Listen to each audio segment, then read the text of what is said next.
Así es. Muchísimas gracias por acompañarnos. De verdad, gracias a cada una de ustedes por la inversión de tiempo. Cuando platicaba con Joana y le decía que quería que viniera a Puebla para que nos contagiara, nos emocionara, era muy cierto, y ahorita la van a escuchar. Es, antes que nada, una gran mujer. Por ahí anda su hija, ahí anda su esposo también, se parte en 20, porque además tiene una asociación civil a nivel nacional. Ya está queriendo, el lunes tiene una presentación en el Senado porque va a proponer ahí un protocolo. Es decir, es síndico además de Izcalli, muy trabajadora, una mujer de verdad muy trabajadora, con muchísimos resultados, pero por supuesto también con muchísimos sacrificios, y es parte de lo que nos va a explicar. Como lo decíamos hace un rato en los medios, vamos a necesitar 5,000 mujeres. ¿Cuántas mujeres hay aquí? ¿Como unas 50? Levanten la mano las 50, que digan, levanten la mano las mujeres. ¿A todas ustedes? Sí, son como 50, un poquito más. Las queremos en las boletas. Las necesitamos en las boletas. Queremos, y lo he dicho siempre, tenemos hoy una gran oportunidad como partido, pero sobre todo una gran responsabilidad: regresarle la dignidad a este estado y a nuestros municipios. Hoy lamentablemente vivimos condiciones que a nadie nos gustan. La inseguridad desbordada, no hay programas, no hay proyectos, no hay resultados, no hay absolutamente nada en ninguno de nuestros municipios gobernados por Morena. Esto es muy cierto, y a donde nos paramos, ayer estuvimos en Zacatlán, bueno, es gobernado por el PRI, pero así en muchos municipios no hay absolutamente nada de resultados. Ustedes deben de recordar cuando gobernaba Rafael o cuando estaba Tony, todos los días había un banderazo, una inauguración de obra, estaba viéndose los resultados, ¿sí o no? Sí. En los periódicos, en las redes sociales, todos los días había resultados. Hoy todos los días vemos todo menos eso. Hay acusaciones. Hoy que necesitamos médicos, medicinas, un plan de seguridad, todo México habla. ¿De qué habla? Por culpa, claro, de Andrés Manuel. ¿De qué está hablando? De la vida. Ay, que si se rifa y no se rifa. No es posible este nivel de política y este nivel de gobierno que hoy estamos viviendo. Tenemos una gran responsabilidad todas nosotras las mujeres, y las queremos a todas en las boletas. No importa si es hasta Venustiano Carranza o hasta la Sierra Negra, en todos los puntos necesitamos mujeres trabajadoras, necesitamos mujeres luchonas y guerreras como ustedes para dar resultados. En el 2021 las necesitamos, y también les daremos, por supuesto, herramientas, y les diremos que no es fácil el camino. Si hoy nosotras estamos aquí, es por muchas que nos abrieron el camino, por muchas que levantaron la mano y que nos abrieron el camino a nosotras, y es nuestra obligación abrirles a otras más, y por eso estamos aquí. Se los agradezco profundamente, y también le agradezco a Rosario y por supuesto a Sandra todo el trabajo realizado. Lo único que queremos hacer de verdad es que más mujeres se animen, y por eso estás aquí, mi querida Joana. Anímanos, porque sé que además siempre nos contagias. Ahorita platicando con ella, yo le decía, ¿y a qué hora comes? Porque ya me dijo, y esto y el otro aquí, y su hija por aquí y por allá. ¿Dónde está tu hija? A ver, ¿cómo se llama tu hija? Mafer. A ver, ¿dónde estás, Mafer? Vente para acá. Y luego dice, no es cierto eso del hijo, no, mira, ahí va, allá viene. Fuerte el aplauso también para Mafer. Las que han estado en puestos de decisiones saben que no es fácil congeniar nuestra vida privada muchas veces con nuestra vida pública, y que muchas veces hay más sacrificios de los que uno imagina, pero vale la pena, porque necesitamos dejar un mejor mundo, dejar un mejor estado, dejar un mejor municipio para ellos que están creciendo, porque ellos además se quedan. Ahí está, mi querida Mayra viene con su hija. ¿Quién más? Mi querida Blanca viene con su hija, ya muy grande, por supuesto. Muchos sacrificios, de 3 hijos, muchos sacrificios. ¿Quién más viene con su hijo o su hija? Ahí está mi querida Rocío desde la Mixteca. Y así andamos a veces jalándonos a los hijos de aquí, vente, acompáñanos. Y otras que a lo mejor decidieron no tenerlos, pero en todo caso, siempre es un gran sacrificio, y siempre es un gran, de verdad, apoyo el que necesitamos entre nosotras. y decirnos que hay muchas que lo han logrado y que tenemos que seguir abriendo brechas para otras. Gracias, mi querida Joana. Estás en tu casa, somos una gran familia, todos acá. Por supuesto, apasionadas, pues así somos las panistas. Pero como lo dije allá abajo, nos une el objetivo de que queremos de verdad un mejor futuro para nuestros hijos y sabemos que el mejor instrumento es el Partido Acción Nacional, que tenemos el mejor partido, un partido de 80 años que además en este mayo se estará modernizando, por así decirlo, porque tenemos una reforma de estatutos y aquí estamos dando la batalla porque nos queda claro que Morena ni ha dado resultados ni va a dar. Barbosa nos arrebató, porque es el principal beneficiario, la oportunidad de un mejor futuro el 24 de diciembre. Claudia aquí nomás no da una y en todos los municipios estamos igual, pero habemos muchas guerreras aquí que daremos la batalla en el 2021 y pues bueno, te dejo el micrófono, mi querida Joana. Mi querida Maffer, ¿te quedas aquí con nosotros? ¿Con nosotras? Contigo, dice.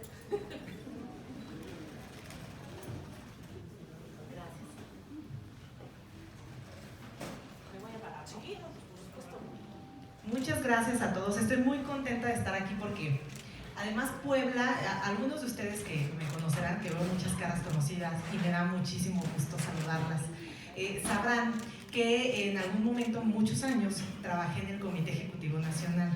Y Puebla era uno de los estados que me tocaba, por así decirlo. Entonces estuve viniendo mucho. Recuerdo cuando vine para el día en la jornada electoral, donde nuestro candidato poblano era Tony.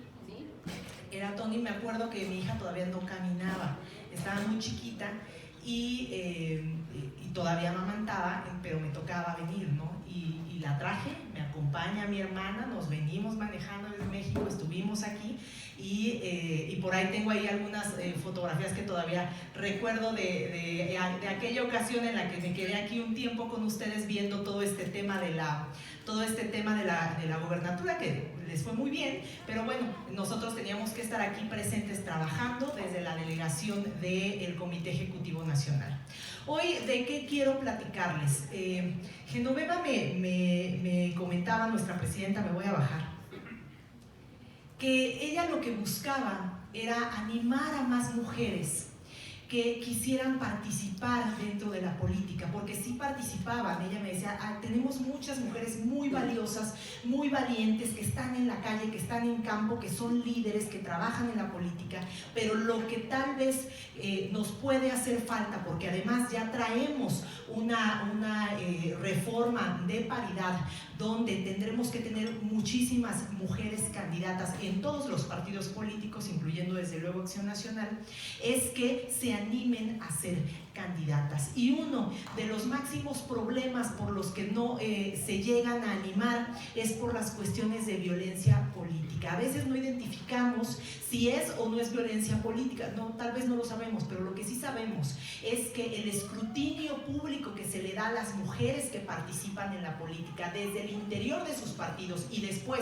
al exterior con otros partidos políticos, siempre es exponencialmente mucho más grande que el que se hace con los hombres que también hacen política. Y esa es una de las razones por las que muchas veces nos inhibimos como mujeres para seguir participando, porque tal vez hay algunas situaciones iguales que tengamos con nuestros compañeros, colegas políticos hombres, y nuestras carreras iniciaron al principio, pero a nosotras nos cuestionan otro tipo de cosas, nos cuestionan desde la manera en la que nos vestimos, desde la manera en la que hablamos, desde las personas a las que frecuentamos, desde los grupos políticos, desde el marido, desde los hijos, si tenemos o no tenemos hijos, y ese tipo de cuestiones que muchas veces no se le cuestionan a los hombres. A mí me han preguntado muchas veces, y yo estoy segura que ustedes también, ¿cómo concilias la vida familiar y la vida laboral? Pregúntenles a los hombres si alguna vez les han preguntado eso. Esa es una pregunta que más nos hacen a las mujeres, porque se tiene una idea preconcebida acerca de que solamente nosotras estamos al cuidado de los hogares y de nuestras familias, y además salimos al ámbito laboral. Sí, las mujeres en una parte de su historia salimos al ámbito laboral, pero no obtuvimos como una contrarrespuesta que los hombres, también además de estar en la parte laboral, ingresaran a la parte familiar. ¿Se dan cuenta de eso? Nosotras sí salimos, pero no obtuvimos que ellos regresaran a la parte de la familia y a la parte de la responsabilidad paterna, que tiene que ser en la misma medida que la materna, porque los niños necesitan tanto a sus madres como a sus padres. Entonces, bueno, yo empecé nada más con un pequeño corolario, nada más para explicarles pues un poquito acerca de este tema de violencia, y vamos a hablar también ahorita de cuáles son los que yo considero, en mi humilde opinión, han sido los desafíos, los obstáculos que tenemos las mujeres, que en lugar de obstáculos vamos a llamarlos desafíos, porque cuando son desafíos es cuando sí los enfrentamos, y las oportunidades que tenemos las mujeres también en el ámbito de la participación política. ¿A dónde le pico?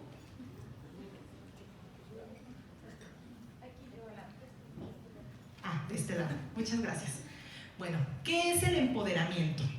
El empoderamiento es un término, últimamente no sé si ustedes han escuchado mucho esta palabra, es un término que nació para definir el ámbito de la participación de las mujeres, porque a veces llegamos a escuchar esta palabra para, el empoderamiento de los hombres, está empoderado, o el empoderamiento de algunos otros sectores. Esta palabra nació para las mujeres, nació para un término de participación de las mujeres en distintos ámbitos de procesos de tomas de decisiones. Entonces, siempre que escuchen esta palabra de empoderamiento, dense cuenta que es un empoderamiento de las mujeres, que está intrínseco hacia las mujeres y no hacia algún otro sector o bien hacia los hombres. Se los comento porque hay algunas ocasiones en las que yo he visto que hay institutos institutos de las mujeres que señalan Instituto para la Igualdad y el Empoderamiento de Hombres y Mujeres. No.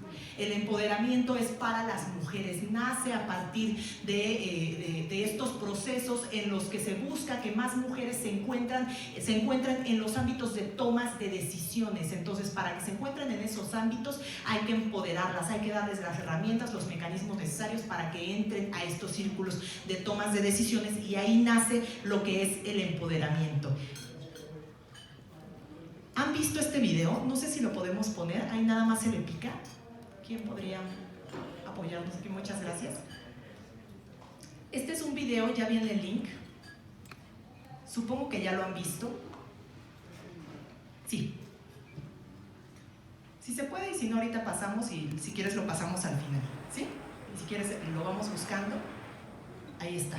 Quiero hablarles de los estereotipos discriminatorios. ¿En qué se basa la violencia política en razón de género? Se basa en estereotipos discriminatorios. No todos los estereotipos son discriminatorios. Por ejemplo, ¿de dónde viene un estereotipo en razón de tu género? Nace un ser humano, así. De acuerdo al sexo, vemos que es sexo femenino o sexo masculino. Sexo femenino la vamos a llamar mujer, eso es el género. Sexo masculino lo vamos a llamar hombre, ese es el género. A partir de eso, la sociedad y los constructos sociales los definen con determinados atributos, nos dan determinados atributos de acuerdo a nuestro género. Ser humano, nació sexo femenino, se va a llamar mujer, y como va a ser mujer entonces le va a gustar el rosa. ¿Qué otra cosa conocen? ¿Qué más? Los vestidos, cabello largo, por ejemplo. ¿Qué otra cosa? Va a ser delicada. El color de la ropa, algunos otros. Los juegos exclusivos para mujeres, etcétera. Todo eso que son, ¿nacemos así? No, son constructos sociales, así se le llama, son atributos que la sociedad culturalmente nos da. Cada cultura es diferente.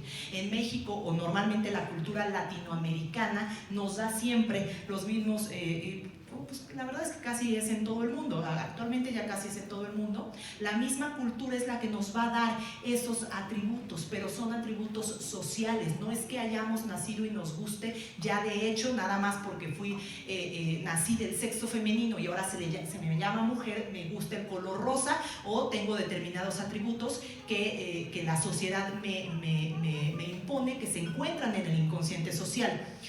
Algunos de estos atributos que me gustaría señalarles de las mujeres son la fragilidad, la inestabilidad, por ejemplo. No sé si a ustedes les ha pasado, a mí me ha pasado mucho, algunas veces en algunos debates o algunas cuestiones que he llegado a tener, sobre todo en redes sociales, alguna vez alguna otra mujer me comentaba que si estaba en mis días ese día, ¿no?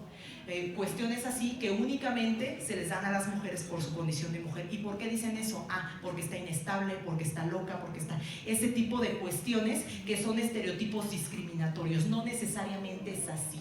Que hay algunos cambios hormonales en hombres y en mujeres, sí, así es. Eso es cierto, pero no necesariamente se generaliza así para todos, y estas son generalizaciones para todos. La sociedad los acepta como comunes, como ordinarios, como la verdad.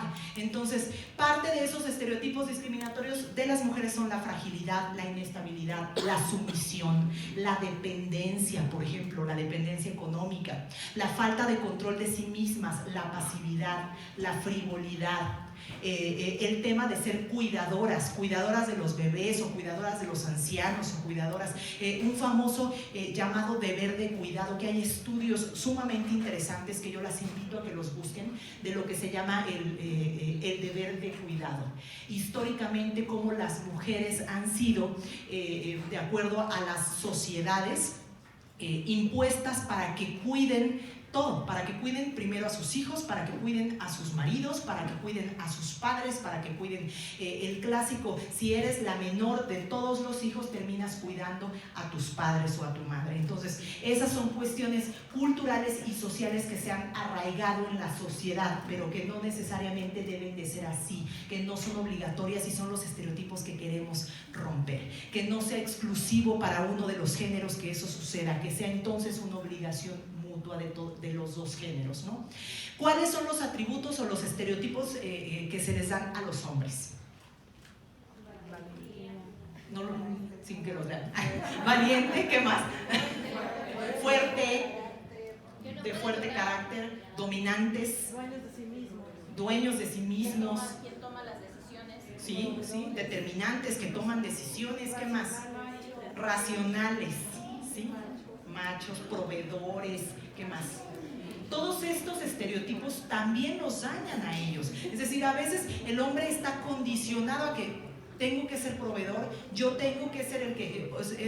ese tipo de cuestiones que no necesariamente tenemos que atribuirle forzosamente esa obligación, pero que socialmente, culturalmente se le ha atribuido. Por eso es que son estereotipos discriminatorios. Ahora, vamos a pasar esto a la política. La política está relacionada, está vinculada al poder, a la dominación, al dinero también, a este tipo de cuestiones. ¿Y a quién le tocan, de acuerdo a lo que acabamos de ver, esos atributos? ¿A quiénes se los preasignaron? A los hombres, no a las mujeres. Por eso a veces es tan difícil para la sociedad ver a las mujeres políticas, aceptar a las mujeres políticas. Esa es una de las razones, porque en el inconsciente social ya está toda la sociedad. Nosotros estamos aquí, estamos tratando de instruirnos, estamos tratando de aprender, abiertos al nuevo conocimiento, pero la mayor parte de la sociedad, la que está allá afuera, no necesariamente le llegan estas pláticas, ni le llegan estas diapositivas, ni le llegan estos casos o estos estudios. Y esa mayor parte de la sociedad son los votantes. Si a veces no nos llega ni siquiera a nosotros mismos al interior del partido, ahora imagínense a toda la sociedad, a toda la gente que está allá afuera, a todos los votantes. Entonces, por eso a veces es difícil conciliar para la gente que, si siendo mujer tienes el deber, tienes hijos además, tienes el deber de cuidado con tus hijos, como además puede ser política, sabiendo que los políticos pues estamos desde tempranito hasta muy noche, y si es campaña pues peor, ¿no? Ese tipo de cuestiones no llegan a hacer clic en los constructos sociales. Ese es uno de los grandes problemas, y muchas veces se empieza a señalar hacia las mujeres sin ni siquiera saber todo esto, lo traemos en el inconsciente. Entonces, ¿qué es lo primero que tenemos que hacer para atacar algo? Visibilizarlo, aprenderlo, ver por qué, de dónde viene, a través de la historia, cómo es que todo esto se ha arraigado tanto en el inconsciente social. para poder entonces atacarlo, ¿no? Poder ver qué es lo que tenemos que hacer. Entonces, en la preasignación de los roles, pues no nos tocan los atributos a las mujeres políticas que debe de tener un político, nos tocan todos los que se supone que no debería de tener.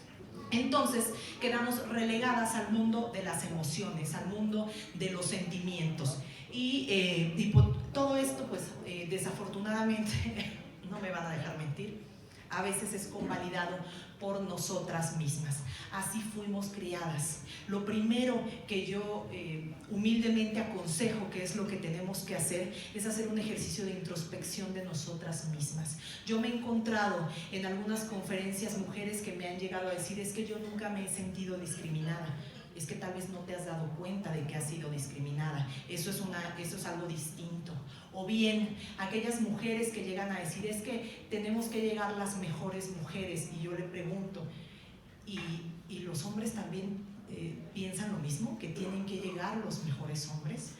Ese es un punto que creo que tenemos que reflexionar. O sea, si estamos buscando la igualdad, bueno, entonces sí, que lleguemos las mejores mujeres, pero también que lleguen los mejores hombres. Y si no siempre han llegado los mejores hombres, no lo sé, aquí hay algunos hombres que nos digan: siempre llegan los mejores hombres al poder, ¿no?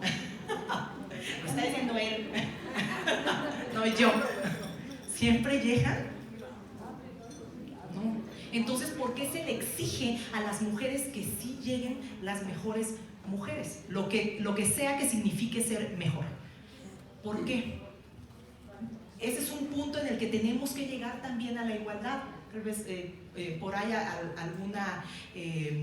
alguna socióloga en el mundo lo señalaba: es el derecho a la mediocridad. También tengo derecho a ser mediocre. ¿Sí? Pues sí, es cierto. Y tenemos que aceptar también ese tipo de situaciones en condiciones de igualdad, porque lo que buscamos es la igualdad. Si queremos que llegue gente exitosa, sí, pero tanto hombres como mujeres también. Sí, y si no, pues entonces permítanos a todos también, como se les ha dado oportunidad a muchos hombres, a que también las mujeres. Pero bueno, ese es un tema que vamos a seguir ahorita platicando, y si tienen algún comentario, vamos platicándolo también para que nos vayamos retroalimentando. Bueno, les decía que hay algunas conferencias donde platicamos de esto y les llega a costar trabajo a algunas mujeres decirse a sí mismas que han sido objeto de discriminación u objeto de violencia. Normalmente lo que decimos es: yo he trabajado mucho, la verdad es que nunca me he sentido discriminada, nunca me he sentido... Lo que tenemos que ver también es todo desde una palabra mágica que se llama interseccionalidad. ¿Qué es eso? No es lo mismo la condición que puede tener una mujer que otra. A pesar de que todas seamos mujeres, no es la misma la condición que puede tener una mujer, es mujer, pero es indígena, además tiene calidad indígena, a una que no lo es, para poder participar en política. No es lo mismo una mujer que además de ser indígena tiene cierta condición de pobreza, a una que no es indígena y además tiene cierta cantidad económica, por ejemplo. No es la misma la discriminación entonces que puede sufrir una mujer que es de Monterrey o de la Ciudad de México o de Guadalajara o de alguna capital donde normalmente hay un mayor desarrollo socioeconómico, a las mujeres que vienen de la sierra. Tenemos que darnos cuenta entre nosotras mismas que incluso en eso hay diferencias en la discriminación. Entonces ser en ese sentido conscientes de que aún siendo todas mujeres, cada una tenemos distintas condiciones. Eso es lo que se le llama la interseccionalidad. Que nos demos cuenta de que aún siendo mujeres, hay mujeres que por esas condiciones socioeconómicas, culturales, de lejanía dentro de sus estados, tienen o sufren una mayor discriminación que las que no estamos en esas condiciones. Entonces eso es algo que tenemos que aprender. Y para aprenderlo, pues primero tenemos que hacer ese ejercicio en nosotras mismas. El principal problema que tenemos al principio es en nosotras mismas. Ya después el segundo es afuera. Y en nosotras mismas, porque ahorita les voy a explicar cuáles son los que yo considero que son los desafíos que tenemos que enfrentar las mujeres. Una vez que pues si negamos, digamos, este punto que les historia de haber sido en algún momento discriminadas o haber sido en algún momento violentadas, ¿qué es lo que pasa? Que no problematizamos. Y al no problematizar eso, ¿qué es lo que sucede? Lo invisibilizamos y peor aún, lo reproducimos. Por eso es que tenemos una sociedad actualmente como la tenemos. Yo les voy a decir una cosa de una experiencia que tuve y que además otras mujeres regidoras y síndicos de mi estado, pero de otros municipios, me comentaban. Yo les decía, vamos a tratar de hacer una iniciativa en nuestros cabildos donde empecemos a sancionar el acoso callejero como infracción. No tenemos competencia para hacerlo a nivel penal, porque esa es una materia reservada para el legislativo, pero como cabildos sí podríamos poner como infracción el acoso callejero. ¿Qué es el acoso callejero? Pues todo este tipo de manifestaciones verbales, piropos, silbidos, lascividad que se le realiza a las mujeres en el ámbito comunitario, en la calle, en los parques. Eso se llama violencia comunitaria. Y que se les hace relacionado con su cuerpo, con su aspecto físico o con su vestimenta. Eso es el acoso callejero. Y además normalmente es de índole sexual. Yo les decía, vamos a intentarlo, hay que hacerlo. Y lo que empezó a pasar después de esta campaña que hicimos algunas mujeres en el Estado de México, es que se empezó a ridiculizar la propuesta. Decían, pues es que es un piropo. O sea, lo decían incluso las propias mujeres. Es que hay cosas más importantes. Es que el Estado de México tiene su segunda alerta de género, lo cual es cierto. ¿Por qué? Por feminicidios y desaparición forzada de mujeres. Eso es más importante, eso es lo que se tiene que atacar. Yo les voy a decir una cosa. El feminicidio, las desapariciones forzadas de mujeres, o sea, el grado máximo de violencia que se puede ejercer en contra de una mujer y en contra de una niña, es consecuencia de haber permitido un montón de cuestiones arraigadas, violentas en la sociedad a través de la historia. Y una de esas son los piropos. Una de esas es el acoso callejero. Otra de esas es no haber sido incluyentes en el lenguaje, creer que todo está en un mundo masculino y nosotras estamos integradas en ese mundo masculino. Por eso es que sí son importantes ese tipo de iniciativas. Por eso es importante que no permitamos que se ridiculicen ni los hombres que los han propuesto, porque también en aquella ocasión se acercaron hombres para decir yo quiero proponer lo del acoso, pero no sabían cómo defenderlo, porque al momento de estar ahí, de estar en el debate, de estar en un cabildo, se solía ridiculizar este tema porque decían pues es un piropo.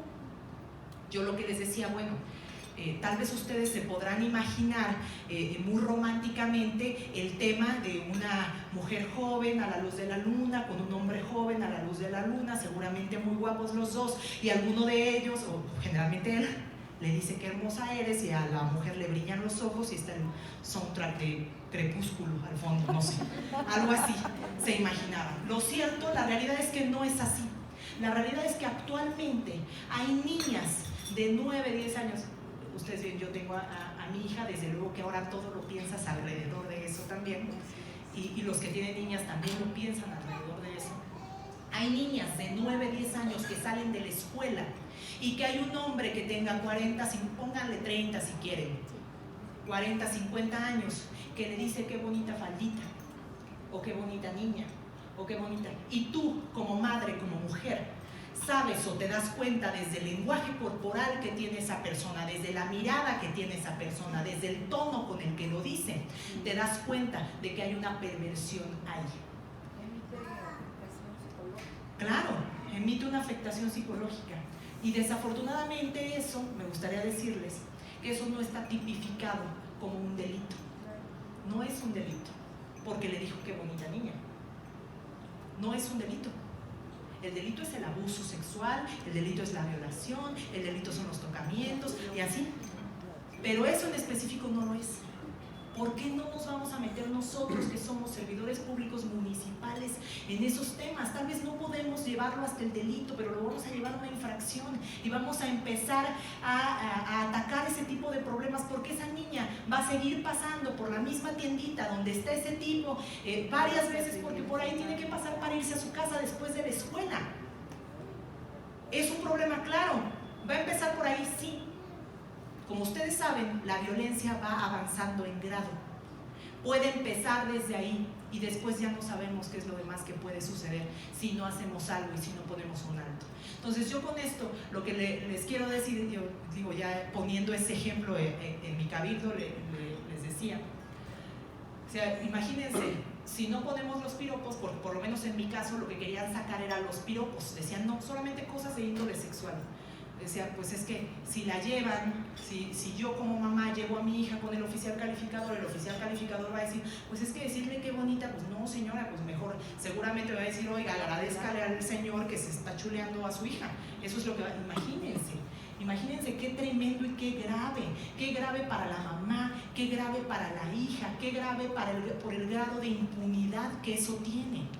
Entonces, bueno, total, ahí sí se pudimos después del debate lograr que sí entrara este tema de los piropos, además de las manifestaciones de índole sexual y todo lo demás, que también entrara el tema de los piropos en el tema del acoso callejero, pero a lo que voy es que no debemos de permitir que ese tipo de cuestiones, por más pequeñitas que los demás vean, se ridiculicen, que se queden atrás, porque eso no es otra cosa más que todo el proceso para la consecuencia final, y esa consecuencia final es el grado mayor de violencia. Y bueno, eso es un ejemplo que quería darles acerca de la visibilización y de que no normalicemos las cosas, que donde realmente veamos que hay un problema, actuemos desde el servicio público, desde la trinchera, desde donde estemos. Ahí vamos con los obstáculos. ¿Cuáles son los principales obstáculos que pueden tener las mujeres? Muchas gracias. Las mujeres en el ámbito de su participación política. Yo les decía que la violencia política es la máxima expresión de violencia en el ámbito político que minimiza e inhibe la participación política de las mujeres. ¿Y eso por qué se da? Normalmente por estereotipos discriminatorios, como los que estuvimos hablando hace rato. Esos estereotipos discriminatorios que luego nos llevan a varios dichos, como ¿qué dichos? Yo recuerdo algunos y me han dicho muchos en algunas conferencias, como pelo largo, ¿cómo decían? Ideas cortas, algo así, cabello largo, ideas cortas, las mujeres no saben hacer política, no saben negociar, algunos ejemplos que me daban eran como esos, o las mujeres deben de dedicarse al cuidado de sus hijos, o algunas cuestiones así, que seguramente ustedes también las saben.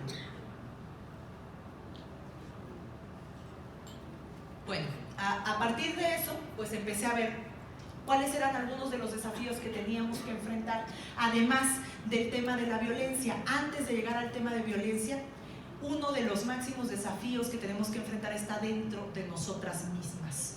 ¿Y a qué me refiero con esto? ¿Tengo aptitudes para participar? Normalmente la pregunta que nos hacemos es ¿por qué yo? Se los digo porque yo también me la hice. Antes de entrar de lleno al mundo de la política, donde yo era una feliz técnica en el CEN, donde la verdad es que nadie se metía conmigo y al contrario, creo que en la mayor parte del país siempre, ¡ay, qué buena abogada! Y todo era muy padre. Ya cuando salí de ahí, cuando ya me meto a la política, ya resulta que ya no era tan buena abogada. Y eso me pasó. Entonces, así pasa. Sí, ya, no es tan buena, ¿no? Pero bueno, por eso yo me preguntaba también ¿por qué yo? ¿Por qué? Fíjense, o sea, ¿ustedes creen de verdad que cuando hay hombres, que ya tratamos de no decirles varones, ustedes saben que dentro de la reforma política, de paridad constitucional que se acaba de hacer, se eliminó la palabra varón y ahora se le pone nada más hombre? Se eliminó varón porque venía como de un título de nobleza, el varón. Entonces, cosa que me pareció muy acertada dentro de la reforma que se hizo sobre el principio de paridad, la reforma constitucional. Normalmente a los hombres pues les llegan, oye, ¿quieres ser síndico? ¿Quieres ser regidor? ¿O quieres ser alcalde? Y los hombres que se encuentran dentro de la política, pues normalmente sí, adelante, voy. Pero las mujeres somos mucho más exigentes con nosotras mismas. Sí nos preguntamos, pero yo ¿por qué? ¿Y por qué me invitó a mí? ¿Y qué quiere? Y nos empezamos a hacer todo ese tipo de preguntas. A mí también me pasó y la primera vez la verdad es que me asusté y dije, pues no. Ya después ya platiqué con algunos amigos y me dijeron, ¿pero por qué no?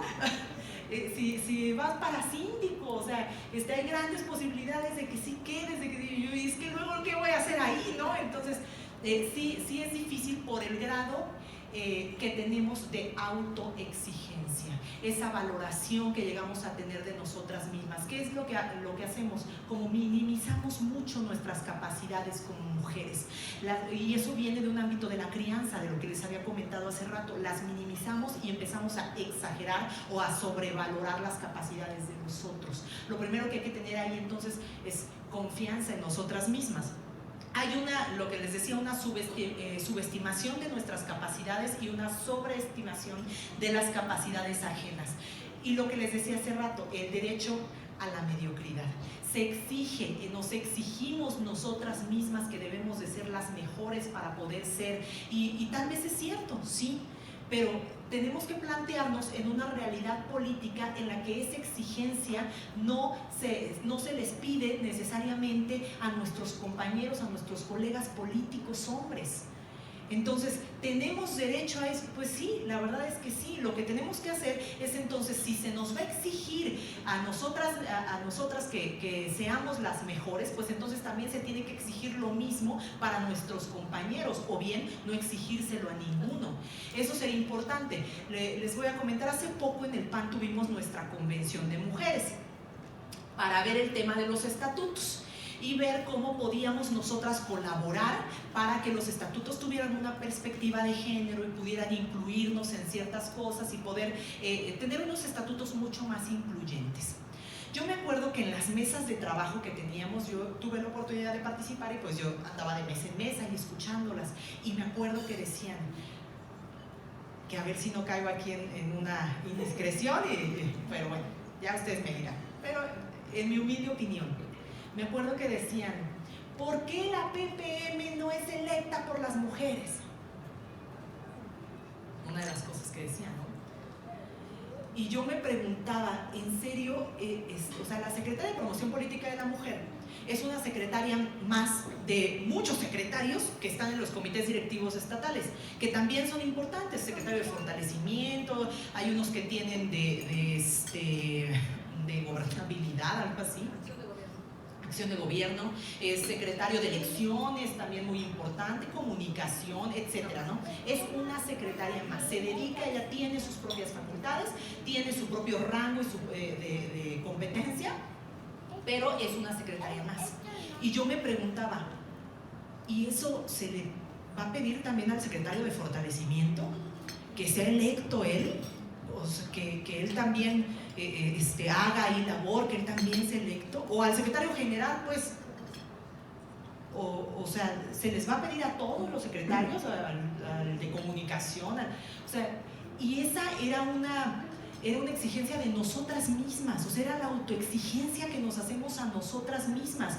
Yo no digo que esté a favor o en contra, lo que yo digo es que todos parejos. Si estamos buscando esa igualdad, tenemos que entrar a esos puntos, tenemos que darnos cuenta de eso. Ellas estaban sumamente convencidas, lo cual me daba mucho gusto porque de eso se trataba el ejercicio, que estuviéramos ahí en el debate, que dijéramos, que cabildeáramos entre nosotras. Eso estaba muy padre, pero yo lo veía desde el otro punto de vista. Yo decía, bueno, en serio vamos a exigirle eso a las mujeres que actualmente además no se encuentran en los puestos de tomas de decisión. Las mujeres ahorita pareciera que estamos luchando por estar en una lista de candidatas. Parece que estamos luchando por eso. No, la verdadera lucha es que estemos en la mesa donde se hacen esas listas.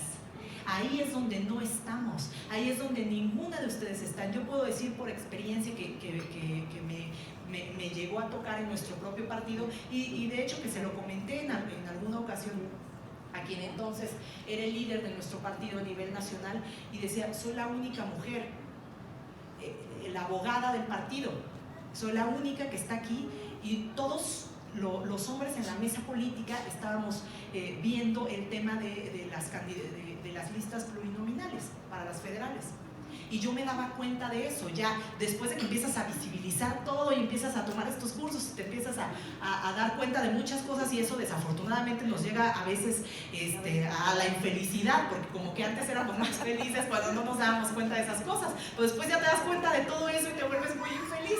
Pero bueno, yo me daba cuenta de eso y yo estaba pues prácticamente como una secretaria, porque yo no tomaba decisiones, estaba nada más ahí asesorando, orientando, llevando nota, etc. Bueno, ese es un lugar al que realmente debemos de aspirar a estar, más allá de estar en la lista de candidatas, más allá de ser candidata, lo que tenemos que aspirar es estar en la mesa donde se hace esa lista.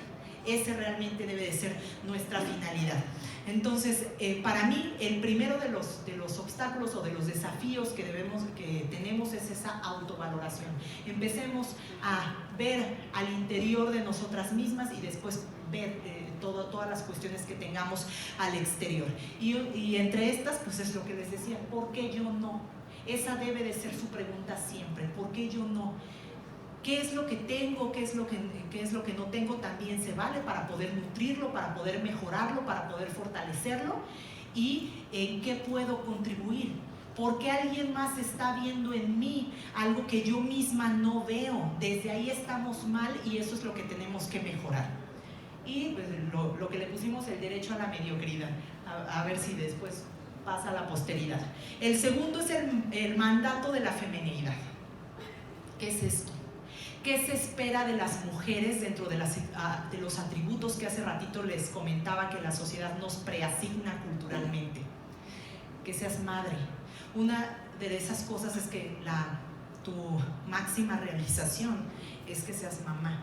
Tal vez para algunas sí lo sea, pero no significa que lo sea para otras, y eso no es malo, eso no está mal.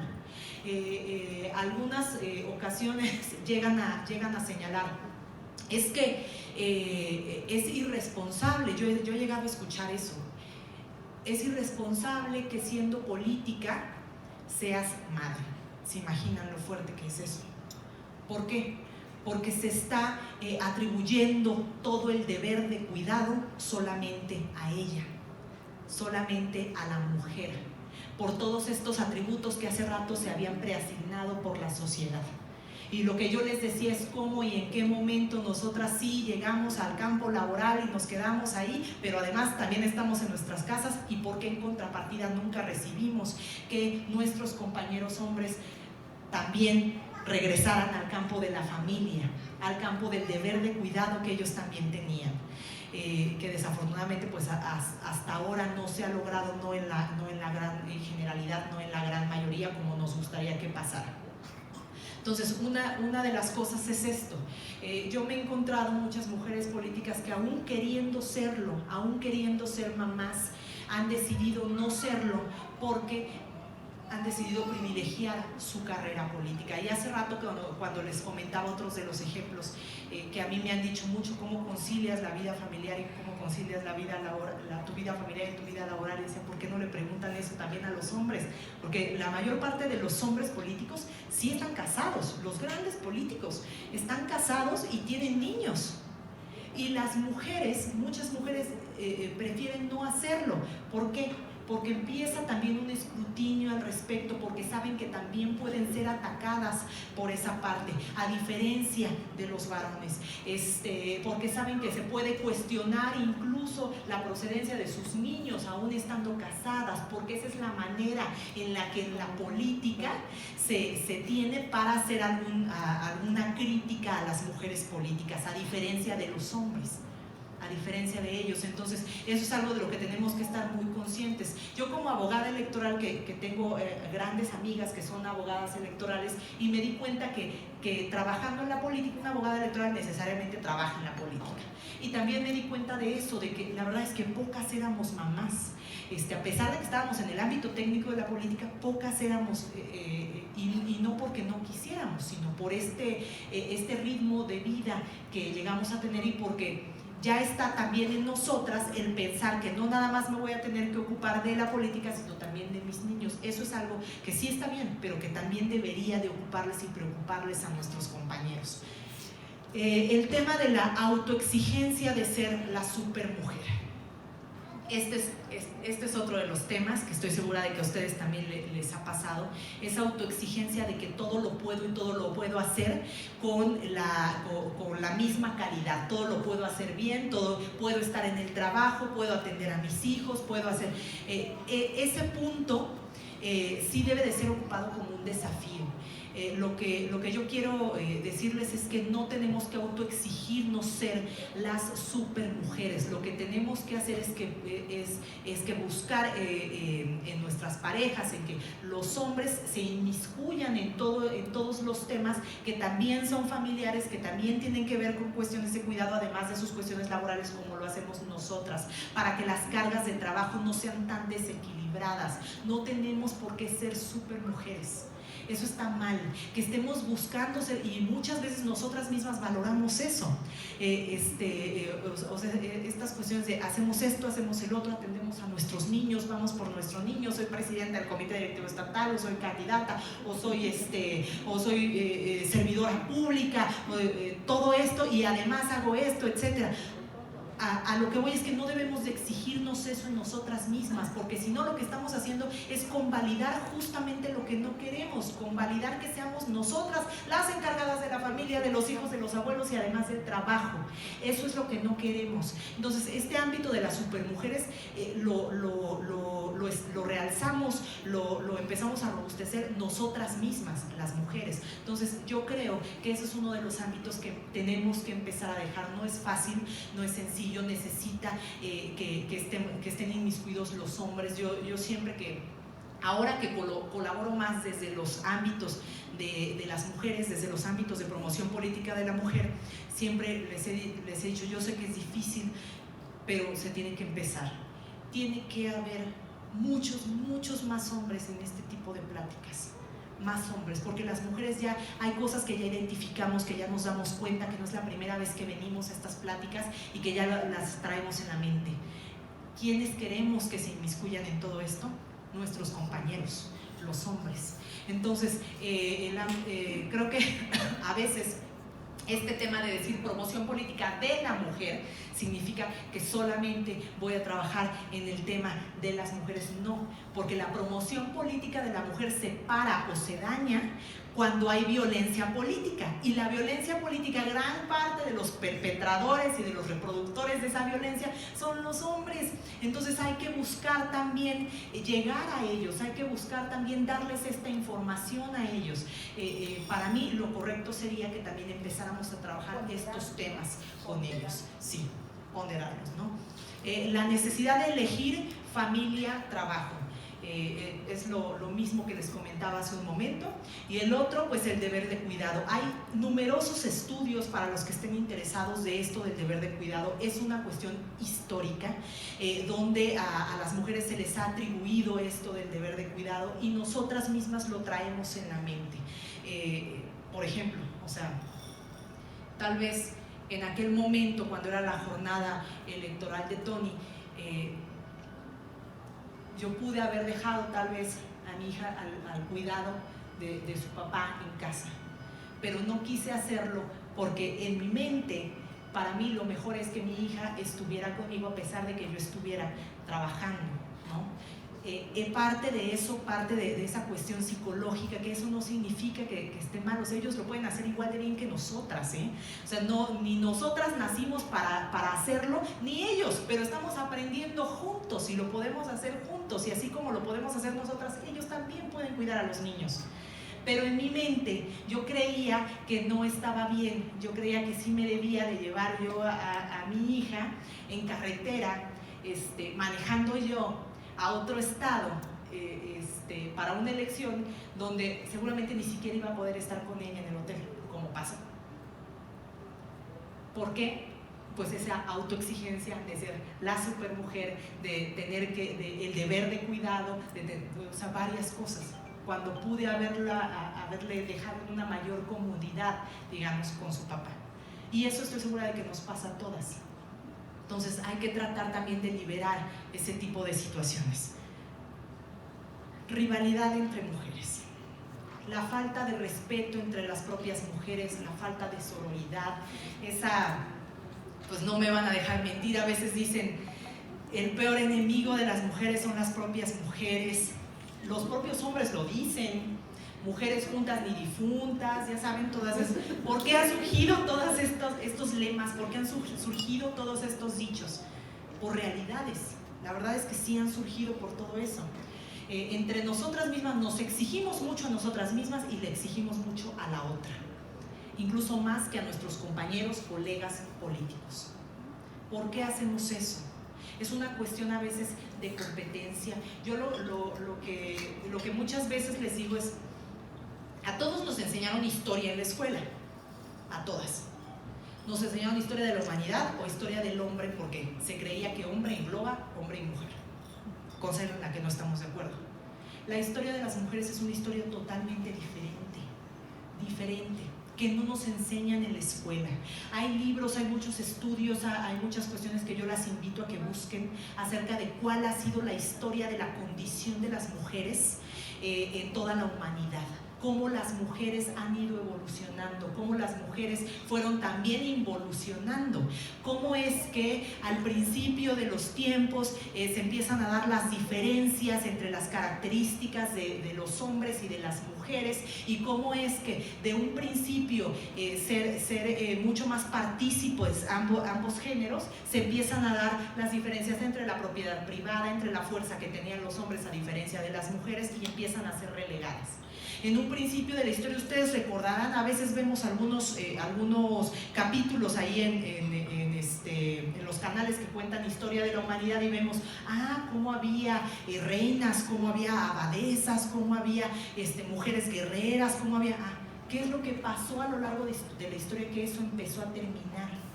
¿Qué sucedió?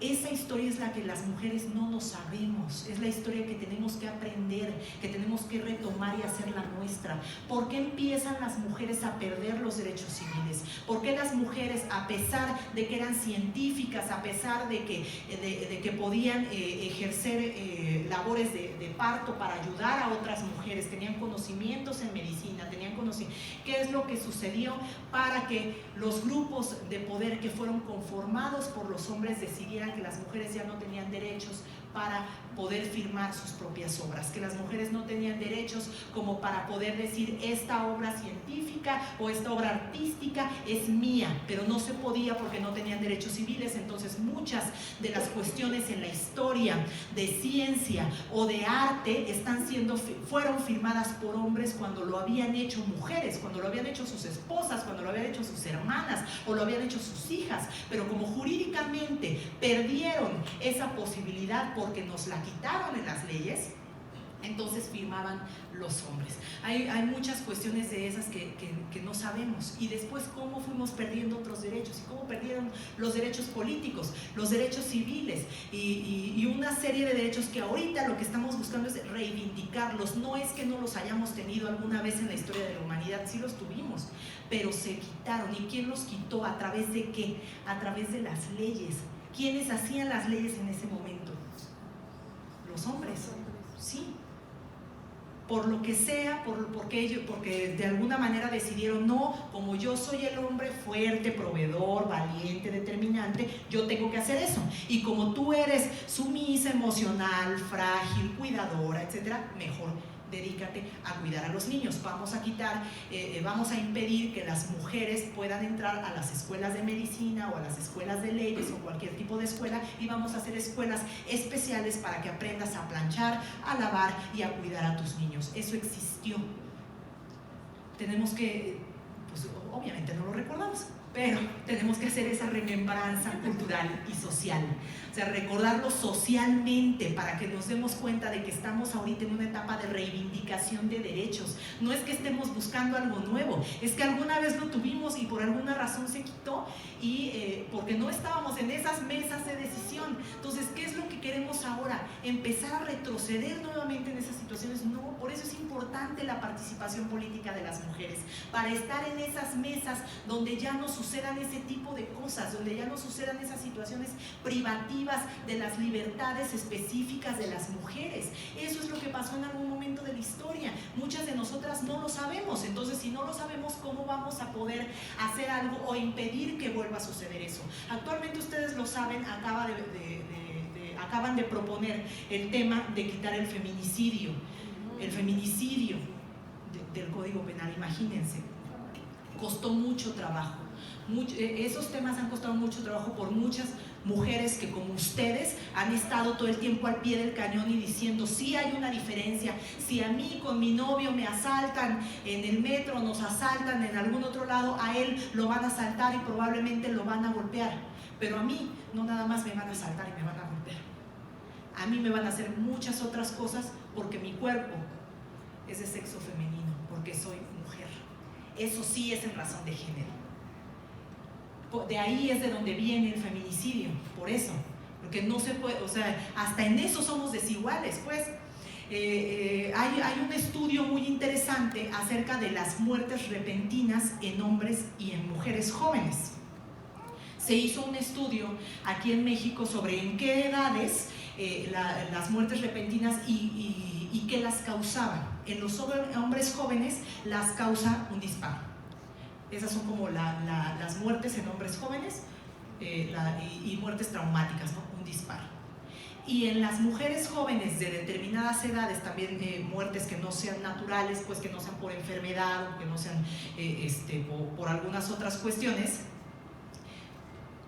cuál era la manera más traumática en ellas, a diferencia de ellos. Y en ellas sí había un alto grado de tortura, en ellas sí había un alto grado de aplazar lo más posible su muerte. Entonces, por eso es que muchas mujeres estuvieron luchando por el tema del feminicidio y ahorita estamos nuevamente en un tema de retroceso. ¿Qué es lo que tenemos que hacer las mujeres que logramos llegar a esos puestos de decisión? Llevar eso a esas mesas, llevar esa voz, llevar esa representación, la representación de más de la mitad de la población del mundo, no nada más de México. Entonces es importante por eso que participemos en la política. A veces no nos damos cuenta de esa trascendencia que tiene. Pues les decía en esto de la rivalidad, de la rivalidad de las mujeres, la falta de solidaridad y de respeto, las rivalidades que reproducen un patrón de género y que atentan contra las propias mujeres. Las mujeres no tenemos que compartir necesariamente ideas, de lo que nos tenemos que dar cuenta es que sí somos diferentes y que tal vez seamos de diferentes grupos y que tal vez tengamos ideas totalmente distintas las unas con las otras, y tampoco significa que seamos amigas todas siempre. Eso no representa lo que se llama sororidad.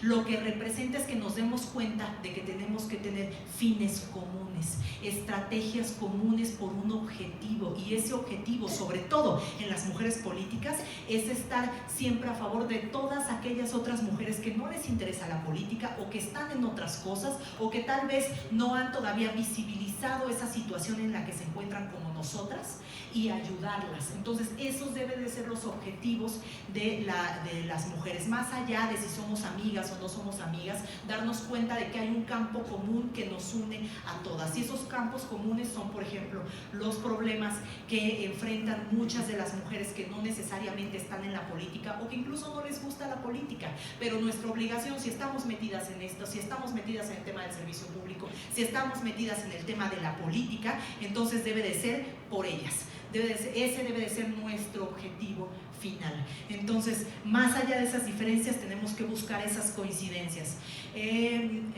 Lo que les decía, no porque todas seamos amigas, sino por el objetivo de robustecer la diversidad, la pluralidad y la democracia. Siempre hablan mucho de la democracia representativa, la democracia no nada más es eso. La democracia, ¿qué es lo que significa? Pues significa que haya mucha diversidad, que haya pluralidad en la toma de decisiones. Y la primer diversidad y la primer pluralidad, pues es que por lo menos estén mujeres, hombres y mujeres, más allá, y muchas otras cosas más, ¿no? Pero la principal, pues es que la gran parte de la población que representamos, las mujeres, se encuentre también en esos niveles. ¿Cuáles son las oportunidades? Primero, el principio de paridad de género.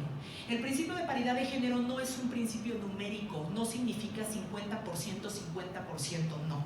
El principio de paridad de género es un principio internacional que retoma México en su constitución. Actualmente primero lo hacía a través de acciones afirmativas, que era buscar que las mujeres, a través de los lineamientos de los institutos institutos electorales, tanto jurisdiccional como administrativo, pudieran tener mayor acceso y mayores oportunidades al poder público. ¿Por qué? Pues porque se necesita que sean escuchadas. Si no son escuchadas, empieza a haber aberraciones en las leyes, empiezan a haber privaciones a las libertades, empieza a haber muchas otras cosas. Entonces tenemos que estar representadas por nosotras mismas en los puestos de decisión. La paridad de género significa que haya una mayor oportunidad de las mujeres para acceder a los cargos públicos. Es eso.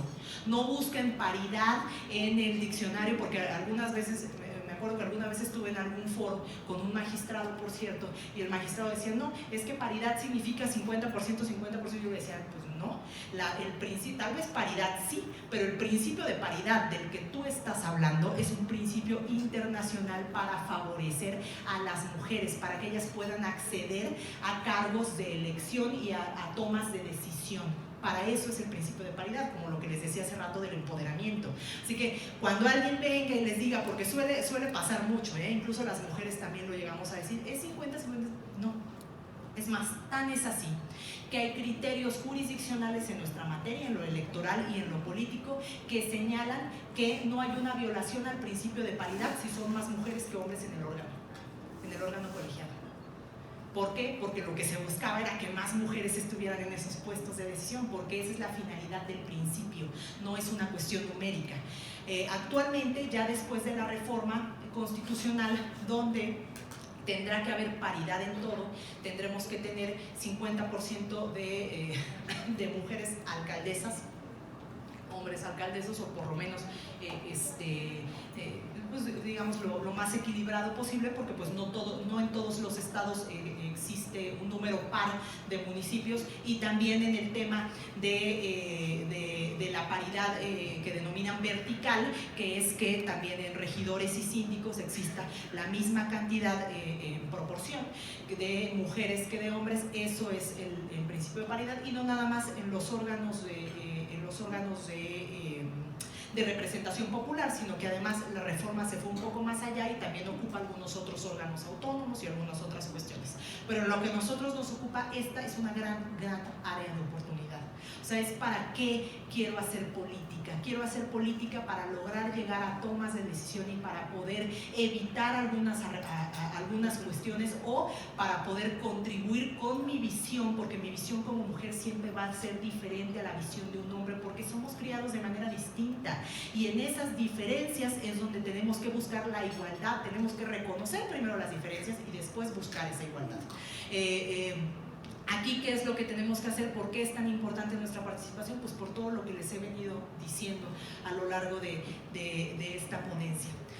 La perspectiva de género, pues sí, para que empecemos a buscar estos temas de lenguaje incluyente, estos temas de visibilización de estos pequeñas discriminaciones o pequeñas violencias que se sufren en la calle, que además las vamos viendo pequeñas, siempre quedan en la impunidad, siempre quedan como sin visibilizarse, y nunca hacemos nada por eso, y luego terminamos teniendo problemas sociales mucho más grandes. Entonces esa es una de las razones por las que es necesario que las mujeres apliquen su perspectiva en la producción de políticas públicas, y también en el tema de las iniciativas de ley, de los programas y de los proyectos, sobre todo para otras mujeres. A veces decían, es que yo no quiero nada más por ser mujer estar, no sé si eres diputada o incluso si eres servidora pública local de municipios, yo no quiero estar en la Comisión de Igualdad de Género, no, o sea, ese no es el punto.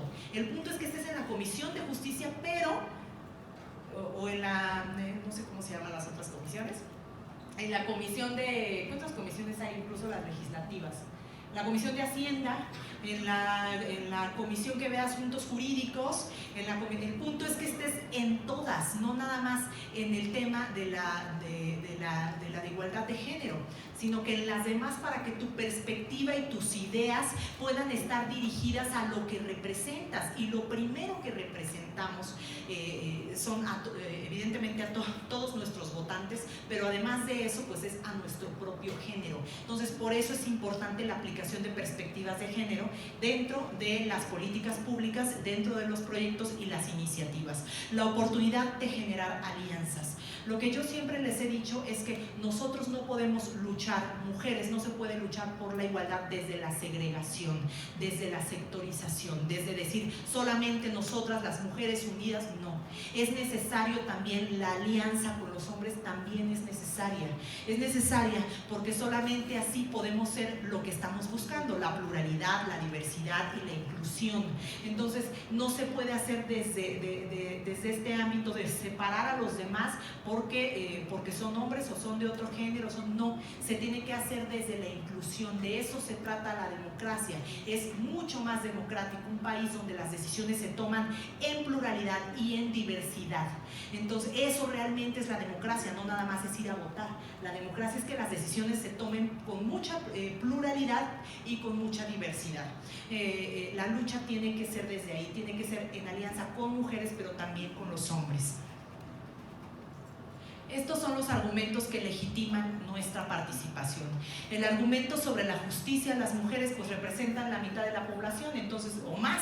Entonces desde ahí lo oportuno es que tengan derecho a ocupar la mitad de los espacios públicos. El argumento sobre la experiencia, tenemos experiencias diferentes. Alguna vez alguien me decía, oye, hablando otra vez del tema del acoso callejero, oye, pero pues tú siempre vienes en tu coche, o sea, a ti nunca te ha pasado nada de eso, como que, pues tú qué experiencia puedes tener como para señalar algo acerca de lo que estás proponiendo.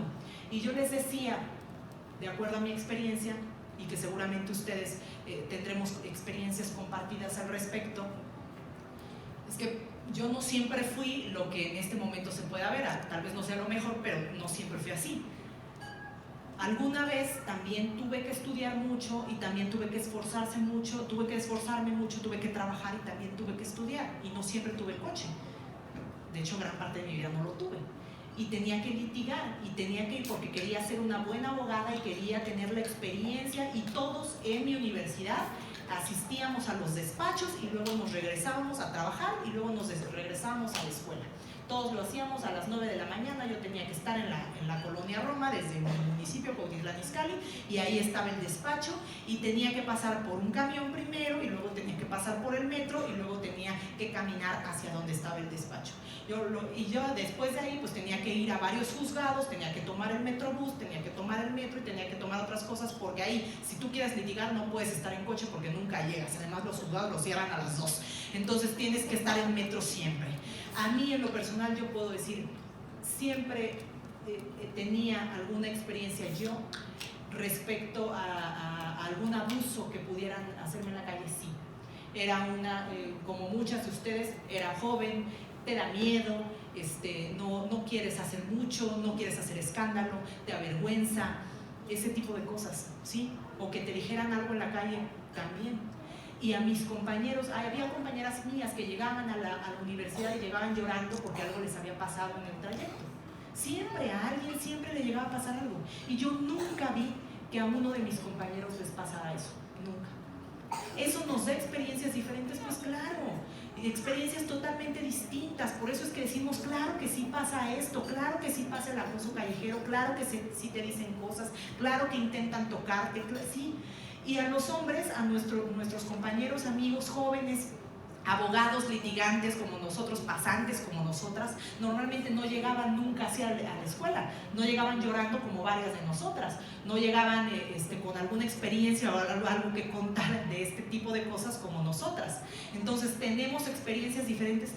Sí, las tenemos. Y esas experiencias las tenemos que ocupar para entonces, cuando seamos servidoras públicas, aplicar lo que tenemos que aplicar ahí.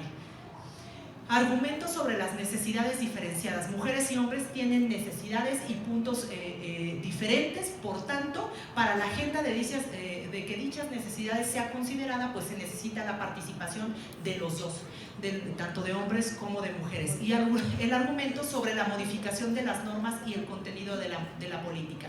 La importancia de que las mujeres participen en la política estriba en que su presencia en igualdad de condiciones puede contribuir a modificar modificar las normas, los usos y las costumbres de hacer política. No nada más se trata de una cuestión cuantitativa, lo que les decía hace rato. A todo cambio cuantitativo como se está dando en este momento tiene que ir necesariamente seguido por un cambio cualitativo, y eso cualitativo nada más lo podemos hacer nosotras con una verdadera participación, aplicando nuestra perspectiva, nuestras experiencias y nuestras diferencias a comparación de nuestros compañeros hombres dentro de todo lo que hagamos en el servicio público. Ya casi terminamos, nada más por ponerles aquí algunos ejemplos. La mujer recibe menos herencia que el hombre en Túnez. Ahorita vamos a hablar de México. En Túnez, la mujer recibe menos herencia que el hombre, es decir, a las mujeres se les permite por ley recibir únicamente la mitad de la herencia, y según la región, a las hijas se les conceden solo 2/3 de la cantidad que se les dejó en herencia, mientras que los hijos reciben el doble. ¿Por qué? Porque el hombre proveedor, ¿se acuerdan? Uno de los estereotipos, porque el hombre provee y ellas nada más cuidan. Otro, la mujer puede ser asesinada si es infiel. En Egipto, la ley sostiene que cualquiera que sorprenda a su esposa cometiendo el acto de adulterio y la mata, será castigado con una detención, en lugar de los 20 años que le corresponde por el asesinato. ¿Por qué? Porque se está cuidando el honor del hombre. Por eso. Una mujer no se puede divorciar. En Israel, el matrimonio y el divorcio entre ciudadanos judíos está regulado por la ley rabínica, que sostiene que las mujeres tienen menos derecho a divorciarse que los hombres, quienes no están obligados a conceder el divorcio. La mujer propiedad. El testimonio de la mujer no vale lo mismo en Irán. Una mujer tiene derecho a declarar ante un tribunal únicamente si sus palabras están respaldadas por 2 testigos y que sean hombres. Si son mujeres no vale, tienen que ser hombres. ¿Y qué pasa en México? Que son poquitas, porque la verdad es que hay muchísimos ejemplos. Esto es hasta el 2016, hay algunas cuestiones que ya están reformadas, pero de todos modos hasta el 2016, o sea, pues es apenas hace 4 años, no es posible, ¿no? En al menos 14 estados existen códigos civiles cuyos textos señalan la prohibición a las mujeres divorciadas de volverse a casar hasta después de 1 año. ¿Por qué? ¿Cuándo se hizo esa ley? ¿De cuánto tiempo estamos hablando? ¿Hace cuántos años? Etcétera. Muchísimos años, ¿no? Seguramente, sí. Pero son cuestiones que se tienen que cambiar. En Nuevo León, donde es un delito raptar a una mujer, se exculpa de toda condena al hombre que rapta a la mujer cuando éste se casa con la víctima. ¿Qué se está protegiendo ahí? ¿Se está protegiendo a la víctima? ¿Se está protegiendo a la mujer que raptaron? No. Se protege el honor de la familia o del papá, de la mujer, cuestiones que, digan ustedes si esto se hizo con la perspectiva de la mujer raptada. Pues no. Hay 3 códigos penales, Zacatecas, Tamaulipas y el federal, que para sancionar el hostigamiento sexual piden como requisito que haya un daño o perjuicio comprobable, lo que debería de ser irrelevante en el tema del hostigamiento, porque lo único que estaríamos haciendo es nuevamente ponernos en esa situación y ver de qué manera puedo comprobarlo, si pongo una cámara o si llamo a 2 testigos o qué es lo que tengo que hacer, pero me tendría que victimizar a mí misma, ponerme en esa situación, arriesgarme a mí misma para que pueda comprobar el hostigamiento sexual. Baja California, Campeche, Durango y Sonora dejan de castigar el estupro. No nada más son estos, yo ya investigué más y hay un estudio muy interesante de Flaxo sobre el estupro. El estupro es la relación sexual con un mayor de edad con un menor de edad, eso es el estupro. Y hay varios códigos, no nada más yo acabo de ver un estudio de Flaxo muy interesante acerca de esto, donde señalan que si el agresor contrae matrimonio con la víctima, se deja de castigar. Si se casa con la víctima que es menor de edad, se deja de castigar. A mí alguna vez me dijeron, oye, pero pues es que también puede ser la mujer mayor de edad. Sí, claro que sí, pero la verdad es que la gran generalidad de eso es el hombre mayor de edad y las mujeres menores de edad o niñas.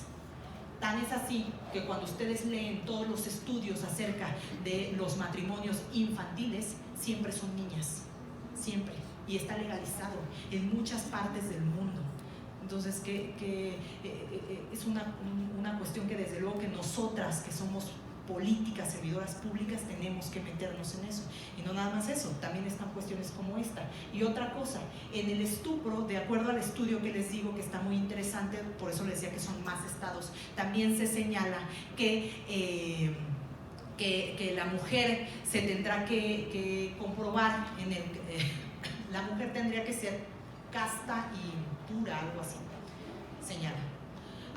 En el 2016 se hizo un exhorto de parte de la Cámara Federal a todos los estados para que quitaran este tema de mujeres castas y puras de sus códigos penales. O sea, son cuestiones que vienen ya muy de antaño, muy viejas, y que en aquellos tiempos, pues cuando se realizaban esas leyes, pues la verdad es que no existía ni una sola mujer legisladora, y muchísimos años después pues ya fuimos poco a poco integrándonos a estos lugares de decisión, ¿no? La violación impropia en estados como Aguascalientes, Nayarit, Oaxaca y Sinaloa se considera un delito más grave que la violación propia. ¿Qué es la violación impropia? ¿Alguien sabe? De todos modos yo se los digo. La violación impropia es cuando se realiza con un objeto distinto al miembro viril. Eso es la impropia. La propia es cuando es con el miembro viril. Es eso. Lo que está diciendo esto es que si es con el miembro viril, pues se castiga menos, porque lo ven como natural. Y si es con alguna otra cosa diferente, se castiga más, porque no es tan natural. Eso es lo que está diciendo esta norma. Es igual de aberrante. Las dos cosas son igual de aberrantes. Las dos cosas deberían de ser castigadas de manera grave e igual. Esa es la realidad de las cosas, pero eso es lo que existe todavía en nuestros códigos penales. Campeche, Nuevo León y San Luis Potosí son las únicas entidades donde las violaciones no prescriben, es decir, donde no hay un límite de tiempo para que se indague el delito y se castigue al responsable. La verdad es que así debería de ser en todos los estados, no debería de haber un límite de tiempo. Las mujeres no siempre estamos después de un ataque de este tipo en condiciones de ir a exponerte a un lugar donde además no te van a atender con perspectiva de género, donde además vas a tener que esperar, donde además es probable que seas doblemente victimizada. Lo que yo les quiero decir con todo esto, y además hay muchos otros ejemplos, hay ejemplos en la ley del IMSS, hay ejemplos en el tema de las pensiones, hay ejemplos donde si la mujer se vuelve a casar ya no le siguen dando la pensión. O sea, hay cuestiones, ¿por qué? Pues porque ya tiene otro marido que la va a mantener. Todo está basado en estereotipos discriminatorios de género. Y lo que yo les quiero decir con todos estos ejemplos es que hay muchas áreas de oportunidad, muchas cosas a través de las cuales ustedes pueden cambiar sus propias vidas o pueden cambiar la vida de otras mujeres, de muchas otras mujeres que seguramente en la historia tal vez no sepan que fueron ustedes las que promovieron todo ese tipo de iniciativas, pero créanme que les van a cambiar la vida a ellas o incluso a sus propias hijas. Entonces, por eso es importante meternos a la política, por eso es importante meternos a estos temas. Todas las conquistas se ganan luchando. Y para luchar te tienes que subir a la arena. Esa es la verdad. Subirte a la arena es que participemos en la política. Yo las invito a que lo sigan haciendo y no nada más a eso. A que conozcamos todos la historia de las mujeres, a que nos demos cuenta de cómo el tema del principio de paridad como una reforma constitucional fue una lucha de mujeres, cómo el tema de las acciones afirmativas que se dieron para que más mujeres pudieran estar integrando los cabildos fue también una lucha de mujeres, cómo todos esos, y se los digo además con conocimiento de causa porque a mí me ha tocado estar en esos temas, a mí me ha tocado estar en el Consejo General del INE donde esos temas se aprobaban, donde eran las mujeres consejeras las que decían tenemos que ayudar a que más mujeres indígenas logren postularse para candidatas, tenemos que lograr que la primera posición plurinominal de las listas de senadurías de los partidos políticos sea una mujer, tenemos que lograr que la mitad sean candidatas, a pesar de que eso antes no lo decía la ley. Eso nada más lo decían algunas autoridades y esas autoridades, las iniciativas que daban, que tenían que ver con estos temas eran mayormente impulsadas por mujeres. Entonces, al reconocer a esas mujeres, pues nos tenemos que dar cuenta que ahora nos toca a nosotras también hacer algo por otras mujeres, como otras mujeres a lo largo de la historia lo hicieron por nosotras, las mujeres políticas. Por mi parte es todo y les agradezco mucho su participación. Gracias.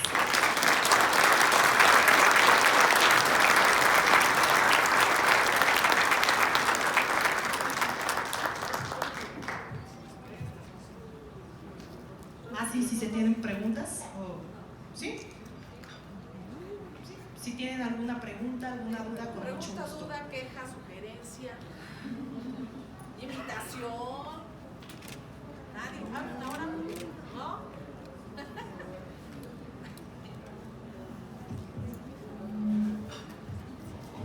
Una pregunta. Sí.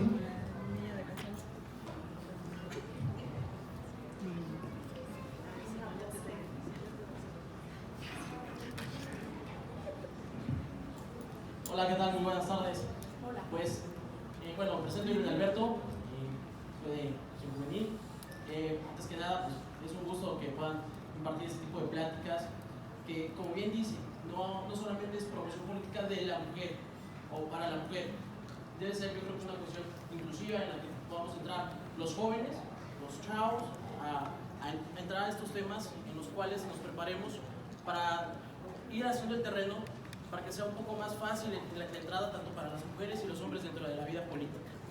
El tema de las mujeres les ha costado bastante y es una realidad que han hecho demasiadas luchas, han trabajado bastante y a veces no se les brindan esas oportunidades que a veces, que a veces se les cierran las puertas por cuestiones, históricas, por cuestiones de machismo, de esta cultura que tenemos en México y que poco a poco se ha ido desvaneciendo, pero todavía no se erradica.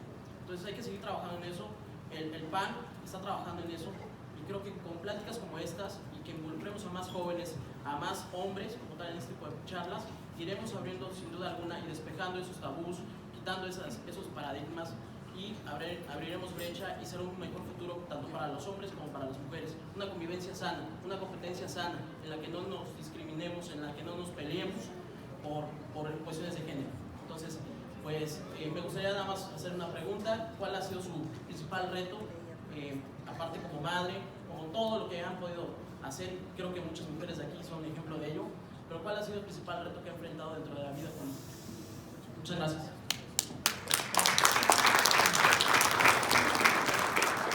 Yo creo que mi paso de estar activamente en la política, pero en un ámbito técnico, a ser servidora pública, ha sido el mayor desafío. No es fácil, las mujeres que ya lo han estado saben que no es sencillo, saben que sí tienes que ser valiente, sabes que te haces de la piel de cocodrilo, sabes que serás atacada por muchas situaciones y creo que eso fue lo más difícil para mí. Tener que darme cuenta de que antes yo litigaba para las mujeres, litigaba en temas lo sigo haciendo en temas de violencia política, como la abogada de esas mujeres, pero yo no estaba en la piel de esas mujeres. Yo no vivía lo que ellas vivían. Y ahora que lo vivo, soy mucho más sensible a ese tema. Ahora que me doy cuenta de todas esas preocupaciones que ellas tenían, de todo ese, ¿vale la pena? De esa pregunta constante que nos hacemos las mujeres servidoras públicas que en algún momento somos atacadas en nuestras carreras. ¿Vale la pena hacer esto? ¿Vale la pena el tema de arriesgar a mi familia, de exponerla? Porque saben que la mayor parte de los ataques hacia las mujeres, sobre todo cuando tenemos familia, es el tema de nuestros esposos, el tema de nuestra familia, el tema de nuestros hijos. Y eso yo creo que ha sido el desafío más grande que yo he tenido. Lo que puedo decir es que me sensibilizó más y lo único que eso ha logrado es que yo en este momento esté mucho más a favor de que se litigue y de que se luche por ese tipo de situaciones, ese tipo de violencias. Entiendo mucho más a las mujeres servidoras públicas que lo sufren y por ello es que me aviento todavía mucho más valiente y mucho más determinante a que hagamos algo cuando pasan situaciones de violencia en contra de las servidoras públicas.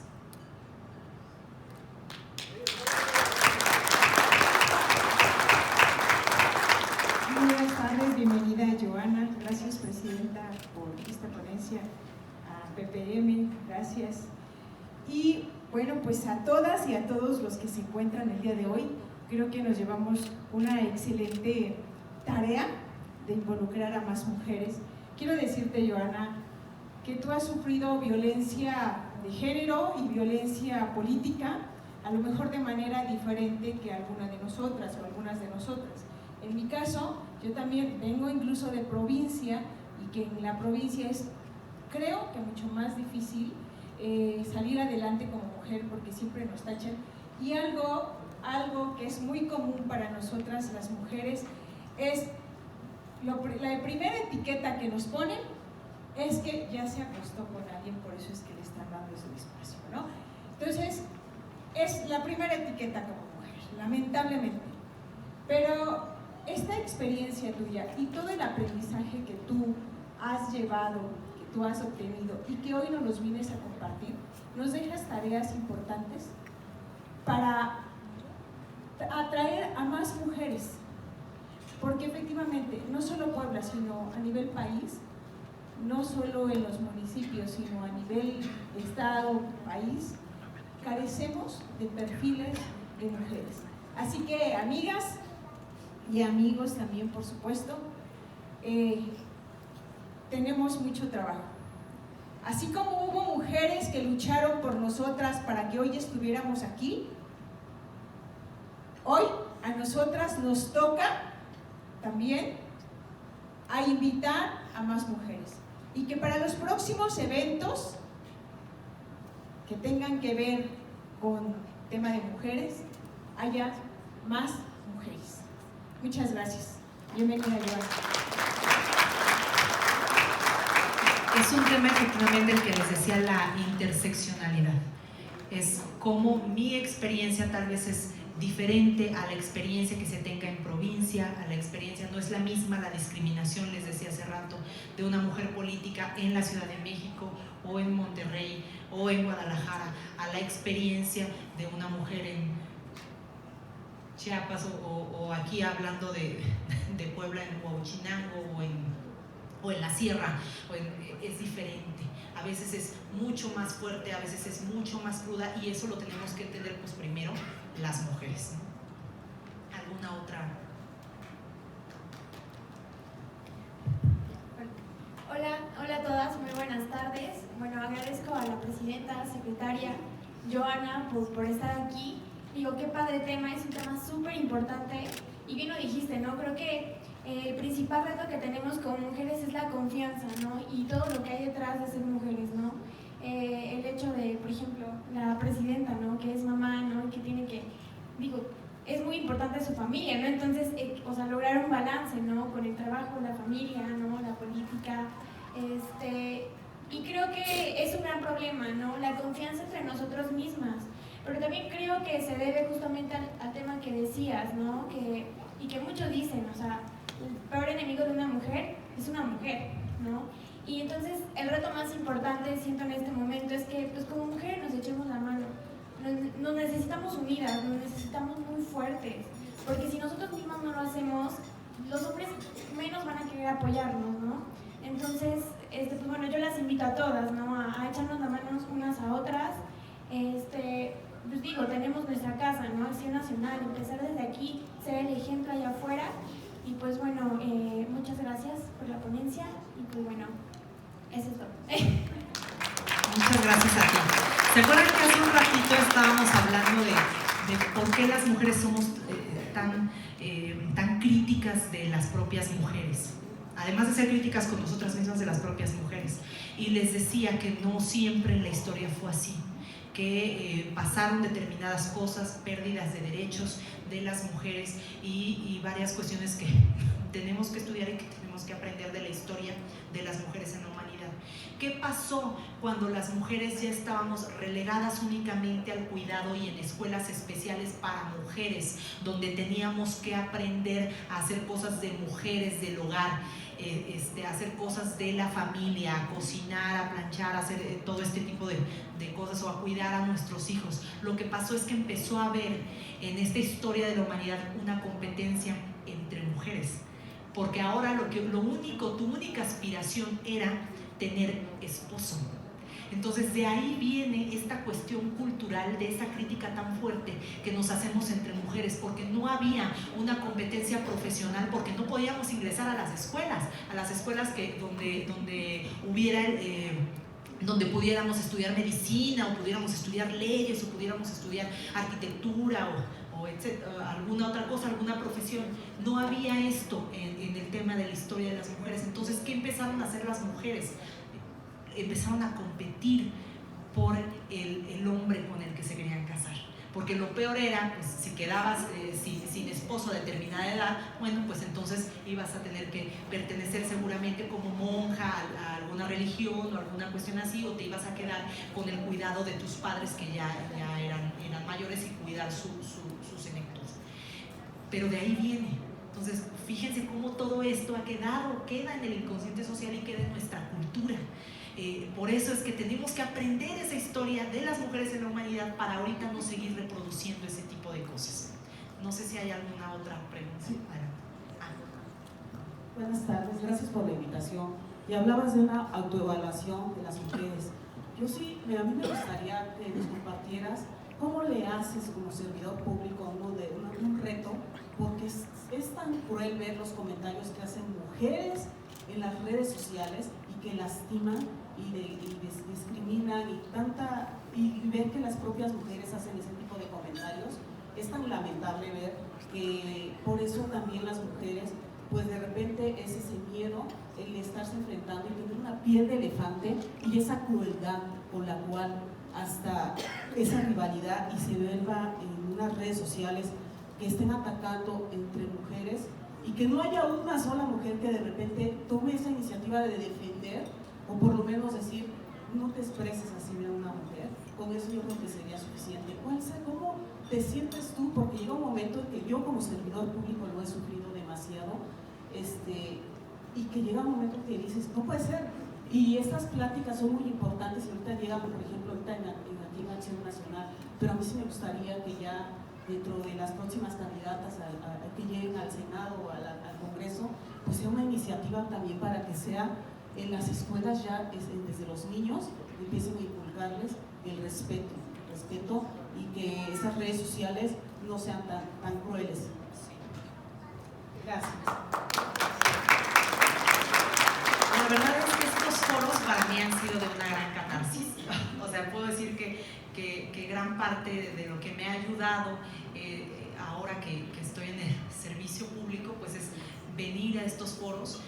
Yo lo que les digo a muchas mujeres que tienen muchas experiencias de este tipo es que también traten de salir a los foros y no nada más en donde estemos cómodas. Yo aquí me siento muy cómoda con ustedes, pero uno de los grandes retos que tenemos es ir a donde tal vez no va a haber esta comodidad y no va a haber esta armonía que tenemos ahorita nosotras, donde tal vez no van a entenderlo, pero parte de nuestra labor, de las que estamos en esta lucha por la búsqueda de la igualdad, es salir ahí donde no nos vamos a sentir cómodas, donde va a haber gente que no esté de acuerdo con nosotras, donde van a señalarnos, donde van a cuestionarnos, pero nos van a escuchar. Y tal vez algo de todo eso que digamos, aunque sea poquito, se lo van a llevar.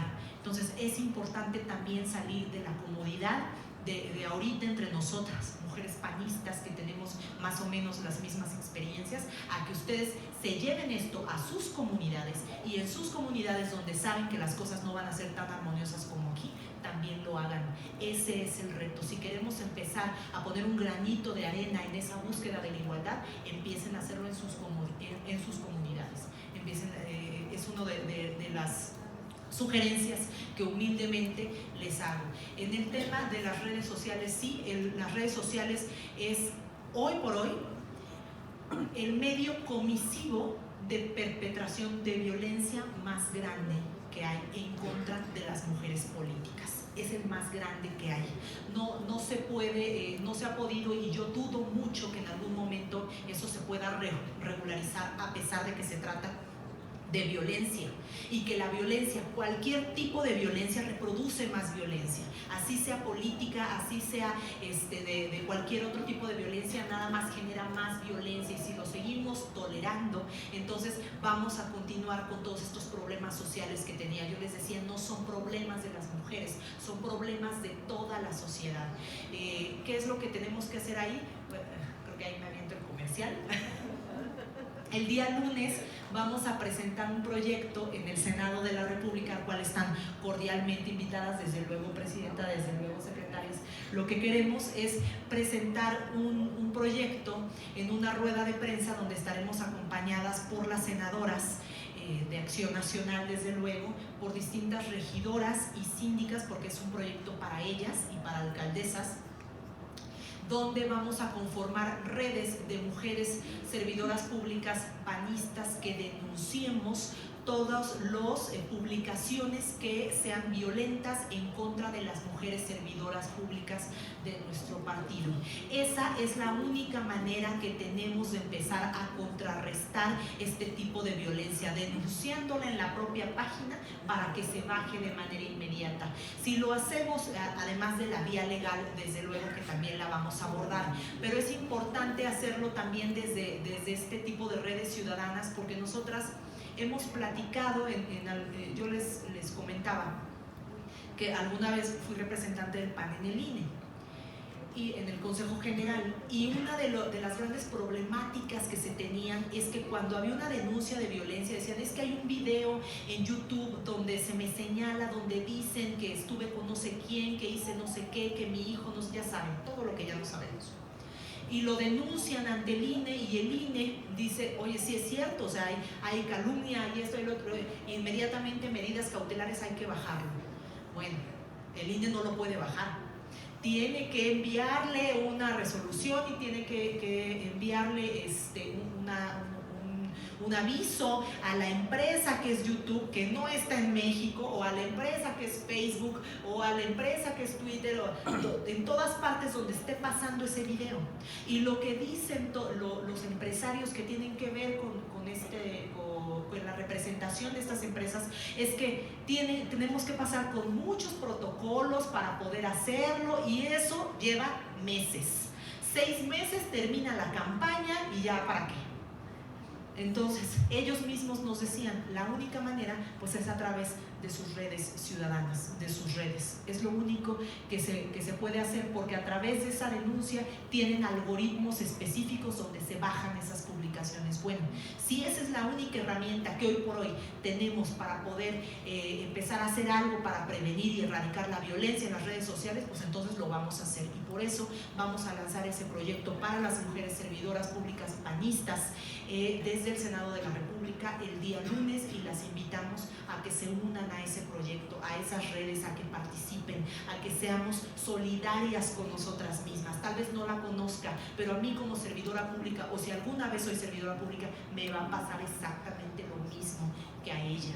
Entonces hay que ser unidas en ese sentido. Ese es el objetivo que nos puede unir a las mujeres. El tema de la violencia en contra de otras mujeres y en contra de nosotras mismas es el tema que debe de ser nuestro objetivo final. Y las invito a que se unan. Ya después vendremos aquí para presentarles bien el proyecto y decirles cómo se pueden unir.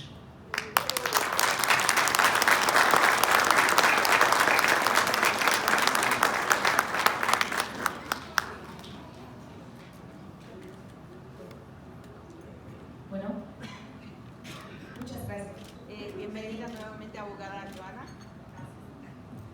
Tuve la oportunidad de estar en esa capacitación de 2018 con usted y me da gusto volverla a ver.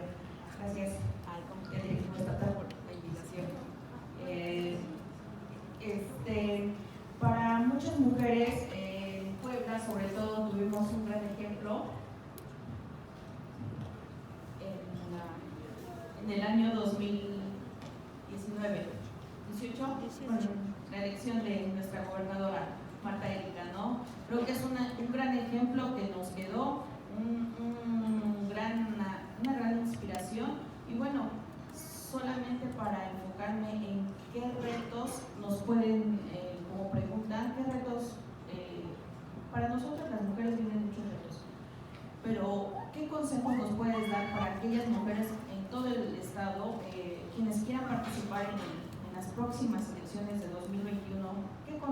puedes dar y cómo defendernos ante las situaciones que pues ya sabemos lo que conlleva, ¿no?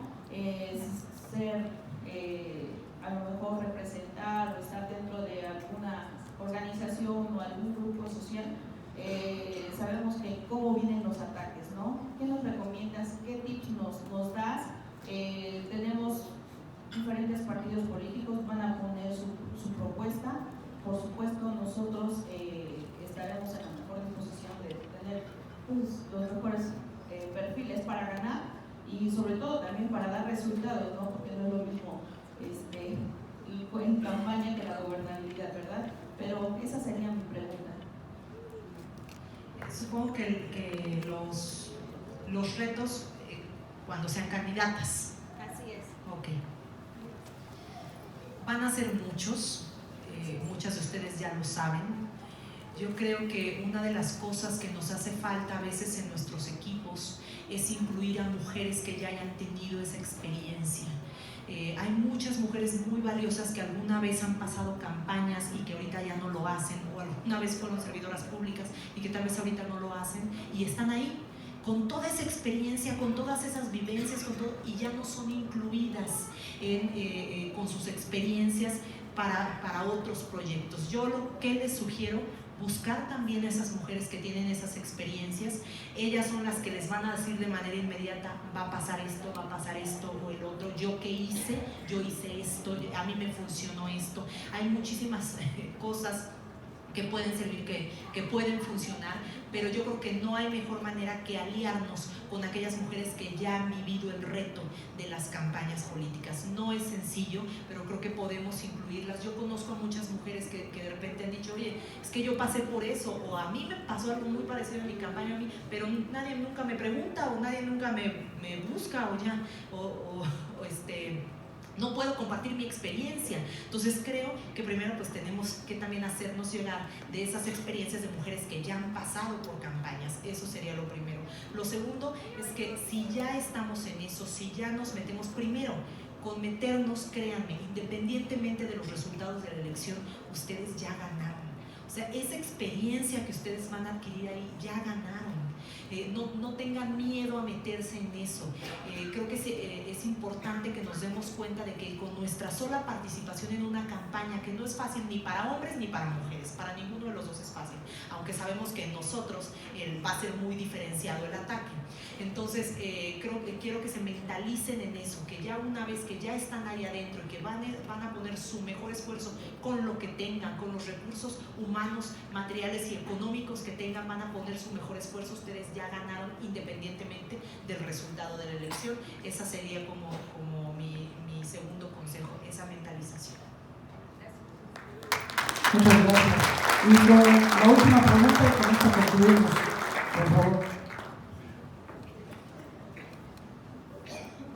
Pues muy buenas tardes desde aquí, sentadita. Antes que nada, agradezco a la presidenta Genoveva Huerta por este tipo de capacitaciones, como también a su persona. Sí es preocupante, digamos, a lo que está pasando a nivel nacional con referente a todas las reformas que se vienen, ¿verdad?, dentro del Código Penal. Lo quieren universalizar para el país. Yo siento que la tipicidad no es la adecuada de cada estado. Vayámonos al tema del femicidio.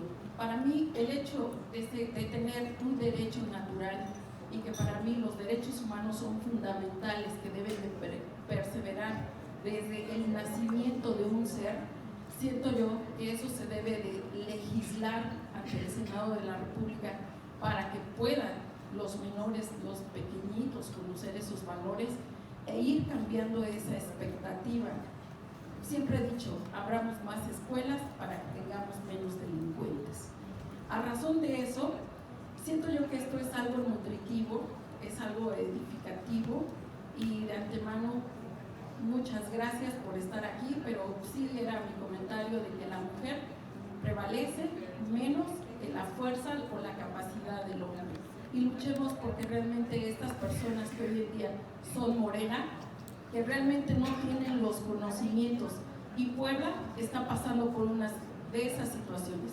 Yo estoy acá no por obtener una candidatura, estoy acá porque realmente mi Puebla me necesita. Sé que Puebla está careciendo de muchas desapariciones de mujeres y a diario las estamos viviendo.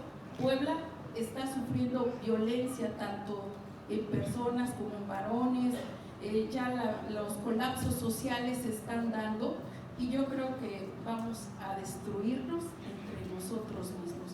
Esperemos que para estas próximas elecciones realmente pongamos a gente capaz, no gente de renombre, sino gente que realmente pueda sacar adelante a nuestro estado.